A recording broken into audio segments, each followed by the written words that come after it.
कधी-कधी आयुष्यात एक चुकीचं पाऊल नाही, तर एक चुकीचा शब्द सगळं उद्ध्वस्त करतो. त्या दिवशी मी काही मोठं केलं नव्हतं. मी फक्त विचार न करता बोललो. कधी-कधी शब्द सुटतो, पण त्याचा आवाज आयुष्यभर घुमत राहतो.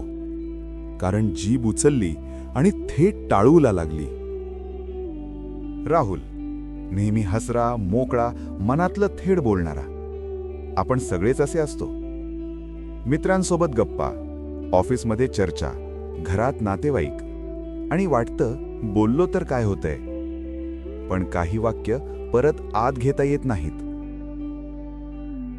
अरे मी जसं वाटेल तसं बोलतो रे, मनात काही ठेवत नाही. अरे मी जे मनात येईल तेच बोलतो, फेक नाही करत. बोलायला हरकत नाही, पण कधी कधी शब्द जपून वापरावे लागतात.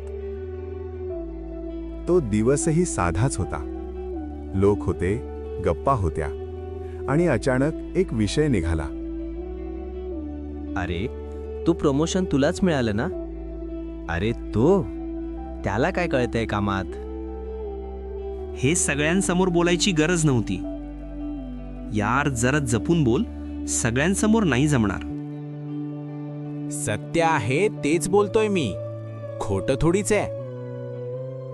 शब्द हवेत विरून गेला, पण समोरच्याच्या मनात खूप खोलवर रुतला. त्या एका वाक्याने नात्याला ओरखडा पडतो. कोणी उत्तर देत नाही, पण सगळं सांगून जातं. शब्द बाणासारखे असतात, सुटले तर परत येत नाहीत. त्या दिवशी पहिल्यांदाच राहुल शांत झाला. लोक म्हणाले काही नाही, पण आतून काहीतरी तुटलं होतं. बोलण्याआधी विचार केला असता तर माफी मागायची वेळ आली नसती.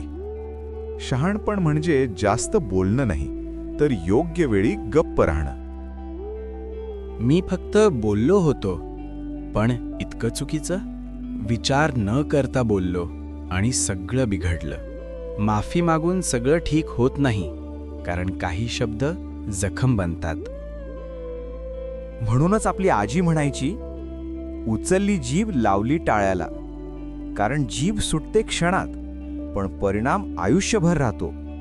बोलण्याआधी 1 सेकंद थांबा, कारण शब्द बाणासारखे असतात, सुटले की परत येत नाहीत. पुढच्या वेळी काही बोलायचं असेल तर आधी मनाला विचारा, हे शब्द परत घेता येतील का? हा व्हिडिओ आवडला तर शेअर करा, कारण कधी-कधी एक म्हण पूर्ण आयुष्य वाचवते. शब्द कमी बोला, पण योग्य बोला, कारण उचललेली जीभ थेट टाळ्यालाच लागते. असं कधी तुमच्याबरोबर झालंय का? कॉमेंटमध्ये लिहा, मी शब्द जपेन. हा व्हिडिओ शेअर करा, कदाचित कुणाची जीभ वेळेवर थांबेल.